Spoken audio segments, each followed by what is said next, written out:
उत्तर प्रदेश का युवा लाखों नहीं करोड़ों की संख्या में बेरोजगार घूमता जा रहा है, तो उसको रोजगार मिला क्या? नहीं मिला। 70 लाख रोजगार देने का वादा पूरा एक जुमला निकला, और जुमले तो जुमले है ही भाई, जुमलाबाज तो है ही।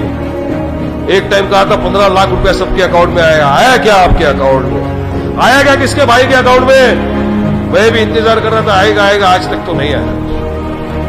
ये ख्वाबों की दुनिया में इंसान को लेके जाते हैं, काम कुछ नहीं करते। लोग जब सवाल करने लग जाते हैं कि Modi ji, Yogi ji, petrol diesel gas का भाव कब कम होगा, तो धर्म संसद लगा दिया जाता है, कहा ध्यान भटकाओ।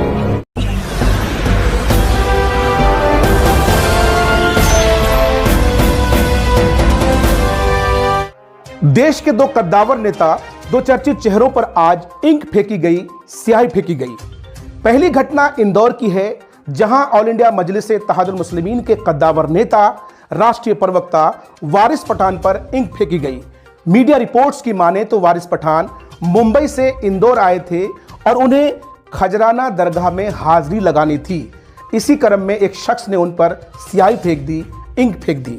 मीडिया रिपोर्ट्स की माने तो स्याही फेंकने वाले शख्स की गिरफ्तारी हो चुकी है। दूसरी घटना दरअसल लखनऊ की है। लखनऊ में प्रचार करने आए थे कांग्रेस के स्टार प्रचारक कन्हैया कुमार जी, जहां पर एक शख्स ने उन पर स्याही फेंक दी। बंदर क्या जाने आदि का स्वाद, बंदर क्या जाने आदि का स्वाद, और संघी क्या जाने आजादी का स्वाद। जो लोग इस देश की आजादी में शामिल नहीं थे, जिन लोगों ने इस देश को आजादी नहीं दिलाई, उनको इस देश की आजादी से प्यार भी नहीं है। हालांकि कांग्रेसी कार्यकर्ताओं का कहना है कि वो स्याही नहीं थी, बल्कि एक तरह का केमिकल था, और अगर वो केमिकल कन्हैया कुमार के चेहरे पर पड़ता तो उन्हें भयावह नुकसान उठाना पड़ सकता था। दोस्तों, ये पहला मौका नहीं है जब किसी नेता पर स्याही फेंकी गई हो या किसी नेता का विरोध किया गया हो। ये सिर्फ हमारे देश में नहीं बल्कि दुनिया भर में इस तरह की घटनाएं होती रही हैं। यहाँ तो स्याही फेंकी गई, बहुत सारी घटनाएं ऐसी भी घटी है जहां पर नेताओं के ऊपर जूते फेंके गए हैं, चप्पल फेंके गए हैं। आज तक हमारे देश के अंदर किन किन नेताओं को इन दुश्वारियों का सामना करना पड़ा है, हम आपको इस रिपोर्ट में आगे दिखाएंगे। लेकिन उससे पहले आइए आपको बताते हैं कि कौन है वारिस पठान, और एमआईएम का वो नेता जो हमेशा सुर्खियों में रहता है, हमेशा विवादित बयानों के लिए चर्चे में रहते हैं, उसके बावजूद असदुद्दीन ओवैसी के बेहद खास हैं, बीजेपी के निशाने पर बने रहते हैं। ये ख्वाबों की दुनिया में इंसान को लेके जाते हैं, काम कुछ नहीं करते। लोग जब सवाल करने लग जाते हैं कि Modi ji, Yogi ji, petrol diesel gas का भाव कब कम होगा, तो धर्म संसद लगा दिया जाता है, कहा ध्यान भटकाओ। ये है वारिस पठान, एआईएमआईएम के कद्दावर नेता, पेशे से वकील हैं। वारिस साल 2014 में मुंबई के भायाखला विधानसभा क्षेत्र से ऑल इंडिया मजलिस इत्तेहादुल मुस्लिमीन के टिकट पर चुनाव लड़े। शानदार जीत मिली। बेबाक और बेखौफ अंदाज में अपनी बात रखने वाले वारिस ने 16 मार्च 2016 को भारत माता की जय नारा लगाने से इनकार कर दिया। हालांकि वारिस को इसकी भारी कीमत चुकानी पड़ी।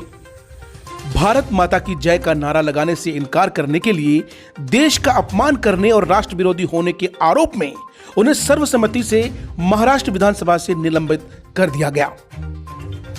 इतना कुछ होने के बावजूद वारिस के तेवर में कोई तब्दीली नहीं आई, बल्कि उनका जो बयान आया उससे उनके विरोधी जलकर खाक हो गए। वारिस ने अपने बयान में कहा, मैं अपने मुल्क से बेइंतहा मोहब्बत करता हूं। मैं यहां पैदा हुआ था और यहीं मरूंगा। मैं अपने देश का अपमान करने का सपना भी नहीं देख सकता। देश के प्रति किसी के प्यार को सिर्फ एक नारे से आंकना मूर्खता है, बिल्कुल बेवकूफी है। 2019 में वारिस फिर चुनाव लड़े, उसी भायाखला से, जहां से शानदार जीत मिली थी, लेकिन इस बार नाकामी हाथ लगी। वारिस शिवसेना की यामिनी यशवंत यादव से चुनाव हार गए। इतना कुछ होने के बावजूद ऑल इंडिया मजलिस इत्तेहादुल मुस्लिमीन के राष्ट्रीय अध्यक्ष बैरिस्टर असदुद्दीन ओवैसी ने उन्हें अपने से दूर नहीं किया, बल्कि जनवरी 2020 में एक बड़ी जिम्मेदारी दी। वारिस को एआईएमआईएम के राष्ट्रीय प्रवक्ता के रूप में नियुक्त किया गया। ओवैसी का यह नेता अक्सर टीवी चैनलों पर बीजेपी प्रवक्ताओं और गोदी मीडिया के भांड पत्रकारों की धज्जियां उड़ाते देखे जा सकते हैं। सीएए, एनआरसी और एनपीआर प्रोटेस्ट के दौरान वारिस का एक बयान आया, ऐसा बयान जिसका विरोध हिंदुओं से पहले मुसलमानों ने किया। मुजफ्फरपुर के एक अल्पसंख्यक सामाजिक संगठन ने वारिस पठान का सिर कलम करने वाले को 11 लाख रुपए का इनाम देने की घोषणा की। इन सब के बीच आपको दो समुदाय के बीच नफरत बांटने वाले संगठन और गोदी मीडिया के उन हथकंडों को भी समझना होगा जिसके तहत शाहीन बाग में बैठे प्रदर्शनकारियों को कभी जिहादी और कभी आतंकवादी कहा गया। उस प्रदर्शन को एक विशेष समुदाय का प्रदर्शन बताने की हर संभव कोशिश की गई। एक विशेष समुदाय के लोगों द्वारा शाहीन बाग में बैठे प्रदर्शनकारियों को डराया धमकाया गया। जामिया में दिन दहाड़े फायरिंग कर धार्मिक उन्माद फैलाने की हर मुमकिन कोशिश की गई।